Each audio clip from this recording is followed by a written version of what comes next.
চিকিৎসা পদ্ধতিতে যাবার আগেও একটা কাউন্সিলিং করা হয়ে থাকে যে সামাজিক প্রেক্ষাপট থেকে কিংবা পরবর্তী চিকিৎসা পদ্ধতি কেমন হবে সেই বিষয়গুলো নিয়ে আসলে কিভাবে কথা বলে থাকেন? সামাজিকভাবে তারা একটু লাজুক থাকে, কারণ হচ্ছে তারা বাইরের মানুষের সামনে যেতে একটু আনইজি ফিল করে, কারণ এই জিনিসগুলো তো অন্যরা অনেকভাবে মানে ভালোভাবে নেয় না, অনেক ধরনের টিস করে। এটা আমরা কাউন্সিলিং করি যে এটা তো একটা অসুখ বা এটা একটা সমস্যা যেটা চিকিৎসার মাধ্যমে ভালো করা যাবে, এবং এভাবে আমরা রোগীদেরকে বোঝাই বা তার ফ্যামিলি মেম্বারদেরকে আমরা কাউন্সিলিং করি যে তাকে স্বাভাবিকভাবে সবার সাথে মিশতে দেওয়ার জন্য। এটা স্বাভাবিক একটা রোগ এবং যেটা হচ্ছে চিকিৎসার মাধ্যমে সে ভালো থাকবে, তো সেইগুলো তাকে বোঝানোর মাধ্যমে তার ফ্যামিলি মেম্বারদেরকে আমরা ইনভলভ করি। পরবর্তীতে আসলে চিকিৎসা পদ্ধতি যে রয়েছে সেটি আপনারা কিভাবে নিশ্চিত করে থাকেন? চিকিৎসা পদ্ধতির সবচেয়ে বড় ফ্যাক্টর হচ্ছে আমার আগে ডায়াগনোসিসটা কমপ্লিট করতে হবে। ডায়াগনোসিস যদি তার পলিসিস্টিক ওভারি সিনড্রোম হয় তাহলে পেশেন্টকে ওজন কমাতেই হবে। ওয়েট রিডাকশন একটা সবচেয়ে বড় একটা ভূমিকা রাখে এখানে।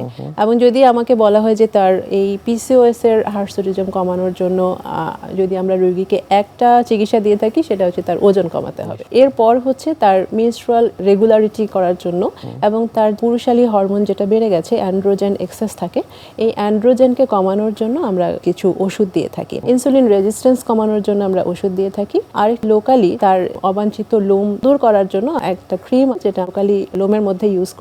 কারো কারো ক্ষেত্রে অনেক বেশি লোম থাকে, তাদের ক্ষেত্রে আমরা ফিজিক্যাল কিছু অ্যাডভাইস দিই, যেমন সে এই লোমটাকে উঠাতে পারে, ব্লিচ করতে পারে, বা সে লেজার ট্রিটমেন্ট নিতে পারে। এগুলো পেশেন্ট টু পেশেন্ট ভ্যারি করে আসলে যে কার ক্ষেত্রে কতটা এবং কাকে কোনটা অ্যাডভাইস করব। সেক্ষেত্রে পরবর্তী পদক্ষেপ হিসেবে ফলো আপটি আপনারা কিভাবে নিশ্চিত করে থাকেন? পলিসিস্টিক ওভারি সিনড্রোমের তো ফলো আপটা অনেক লেন্দি একটা ফলো আপ হবে, কারণ এটা অনেক লং টার্ম একটা ডিজিজ এবং এটা রাতারাতি ভালো হয়ে যায় না।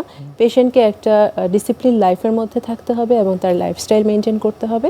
এবং যে অবাঞ্ছিত লোমটা আমার আজকে উঠেছে, এই লোমটা 3 মাসের আগে পড়বে না, তাহলে আমার তো আর সব লোম একদিনে ওঠে নাই।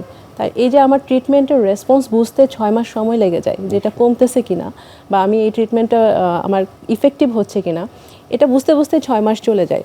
তো এতদিন অনেক রোগীর ধৈর্য থাকে না, তারা মনে করে যে কই আমি ওষুধ খাচ্ছি, আমি এত ক্রিম লাগাচ্ছি, কই আমার তো কোনো কাজ হচ্ছে না। হ্যাঁ, তারা ধৈর্য হারিয়ে ফেলে।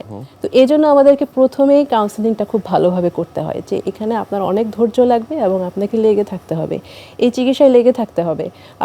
রোগীরা যেটা করে, যখন সে এই 1-2 মাস ইউজ করে কোনো উপকার পায় না, তখন সে ডাক্তার চেঞ্জ করে ফেলে। তো এইভাবে ডক্টর টু ডক্টর সে ঘুরতে থাকে, কিন্তু তার আসলে কোনো লাভ হচ্ছে না, কারণ সে ওই একবার এক একজনের কাছে যাচ্ছে, নতুন করে ইনভেস্টিগেশন করছে, নতুন করে ড্রাগ শুরু করতেছে, কিন্তু এফেক্টিভ কোনো ফল আসতেছে না। সেই জন্য আসলে রোগীদের প্রতি আমার অ্যাডভাইস হচ্ছে আপনারা লেগে থাকেন এবং অ্যাটাচমেন্টে থাকেন।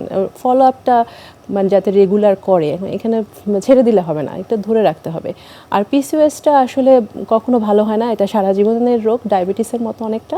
এখানে হচ্ছে এটাকে নিয়ন্ত্রণে রাখতে হয়, কন্ট্রোলে রাখতে হয়। ফলো আপে হয়তো ওষুধ কখনো বাড়বে কখনো কমবে, জিনিসটা হচ্ছে অনেকটা এরকম আর কি। পিসিওএস এর সাথে যেহেতু অবাঞ্ছিত লোম এই বিষয়টি সম্পর্কিত, সেক্ষেত্রে পিসিওএস যেহেতু সারা জীবনে ভালো হচ্ছে না, অবাঞ্ছিত লোমের ক্ষেত্রেও কি ঠিক তেমনটি কিনা? না, এরকম না। এটা আমি তো বললাম যে যখন আমি আমার ট্রিটমেন্টে ঢুকে যাব, আমি আমার ওয়েট রিডাকশন করতে পারবো, আমার ইনসুলিন রেজিস্ট্যান্স কমে আসবে, মেনস্ট্রুয়াল রেগুলারিটি হবে, তখন কিন্তু এই সমস্যাগুলি কমে যাবে। ইভেন অনেক সময় আমি যদি আমার শুধু লাইফস্টাইল দিই, আমি এই পিসিওএস এর পেশেন্ট ভালো থাকতে পারে যদি সে তার ওয়েট কন্ট্রোল করতে পারে, তার ইনসুলিন রেজিস্ট্যান্সটা কমাতে পারে, তাহলে কিন্তু সে শুধুমাত্র লাইফস্টাইল দিয়ে ভালো থাকে। অনেক সময় কোনো ওষুধই লাগে না, আবার কখনো কখনো তার ক্ষেত্রে হয়তো 2-3 রকমের ওষুধ খেতে হচ্ছে।